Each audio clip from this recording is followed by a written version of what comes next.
A couple months ago, I started with almost nothing. Today, my portfolio just crossed a number I wasn't even sure I'd hit this year. And in this video, I'm going to show you every single stock, every single average, every single win, and every single red number. Nothing hidden, because that's the only way I know how to do this. Welcome back to Grow and Explore with me. If you're new here, this isn't a channel where I tell you what to buy. This is my real account, my real money, growing in real time, documented every step of the way. I started investing later than I should have. Nobody sat me down and showed me what to do with my money. So now I'm doing this in public, the hard way. So maybe it helps someone else skip a few of the mistakes I made. Before I walk you through the portfolio, I want to explain something that took me way too long to actually understand: the difference between growth and dividends, because my entire strategy is built on running both at the same time. Growth funds are money I never touch. They don't pay me anything today. What they do is compound quietly in the background year after year, so that 10, 15, 20 years from now, they've turned into something much bigger than what I put in. Growth is patience. Growth is for the future version of me, and honestly, for my family after me. I don't check it for reassurance, I just let it sit. Dividends are the opposite. Dividends pay me now. Every month, real cash lands in the account, whether the market's up or down that day. That's income I can reinvest. Income that adds up toward actual freedom, not someday freedom, current freedom. Growth builds the mountain. Dividends are the stream running down it that I can actually drink from today. I run both engines side by side on purpose: growth for safety and the long game, dividends for income and options. Neither one replaces the other. That's the whole point. Now let's get into the full portfolio because a lot has changed. I hit my $15,000 portfolio target.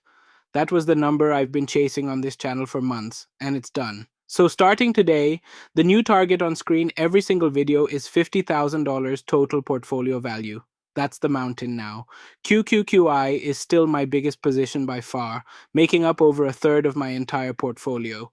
My average cost sits at $53.20, and I'm sitting on over $290 in total gains on this position alone.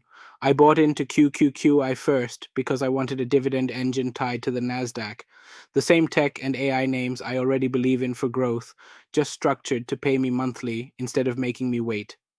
This fund has been the backbone of my dividend income since day one, and here's the big one: I am about to cross $100 a month in dividend income for the very first time. Because of that, I made a deliberate decision to pause new recurring deposits into QQQI, not because I stopped believing in it, because the plan was always to fill it, cap it, and rotate. New dividend dollars are now flowing into JEPQ, JEPI, and SPYI instead, so my income isn't stacked in one basket anymore. That's exactly what my next video is going to break down in full, the moment my dividends actually cross that $100 mark, fund by fund, dollar by dollar. You do not want to miss that one. SMH, my semiconductor and AI growth position, is up over 8% overall, average cost around $526. I bought this one because I genuinely believe chips and AI infrastructure are the backbone of the next decade, and I wanted a growth position that captures that story directly instead of just riding along inside a broader index. This one I'm not touching for years. Growth funds like this compound quietly while everyone else is watching the daily chart. VOO is up over 7%, average cost $658. This is my foundation. The entire market in one position, the fund I'd keep even if I stripped everything else out.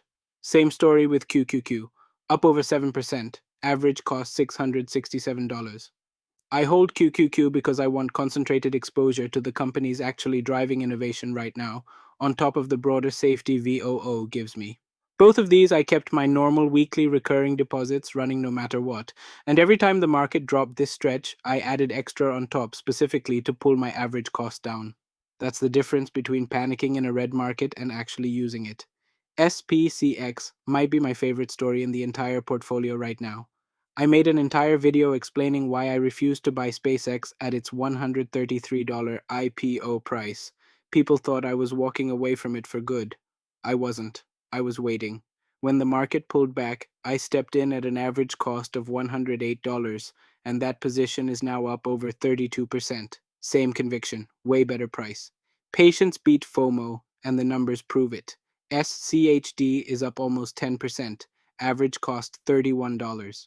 I added this one for dividend growth specifically, not just yield today, but a fund with a track record of raising its payout over time. This is the boring one, and I mean that as the highest compliment. Plain, steady, weekly DCA. No dip chasing needed because it never got volatile enough to justify anything else. Boring is underrated in this game. JEPQ is up almost 2%, average cost $58.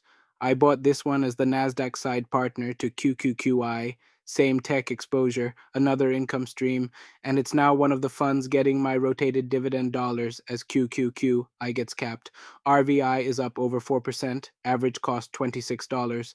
RVII is currently down close to 6%, average cost $25. Both of these are Robinhood's early access venture funds, retail investors finally getting a seat at a table that used to be locked behind institutional doors. I added these purely out of curiosity and long-term conviction, not for income. I'm not judging these week to week. This is a 5+ year bet on early access paying off.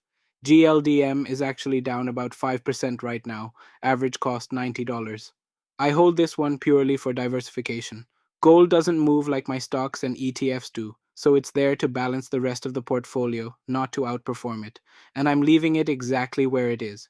JEPI and SPYI are the newest additions, both added specifically to diversify my dividend income beyond just the NASDAQ side. I wanted an S&P side income engine to balance my NASDAQ side income engine, so if one side of the market struggles, my dividend stream doesn't take the full hit. JEPI is up almost 2%, average cost $56. SPYI is up close to 2.5%, average cost $52. Small positions right now, but this is how every big position in this portfolio started. And running quietly underneath every single one of these, drip is on across the board. Every dividend I collect buys more shares automatically, no manual work, no decisions, just compounding on repeat in the background while I sleep. So here's where I stand. $15,000 target, hit, new target, $50,000, and the next video drops the second my dividend income crosses $100 a month for the first time ever. I'm going to show you exactly which funds got me there and what I'm doing with every extra dollar after that. If you want to actually watch this portfolio grow from where it is right now to 50,000, hit subscribe because this is a long game and I'm documenting every single step of it. See you in the next one.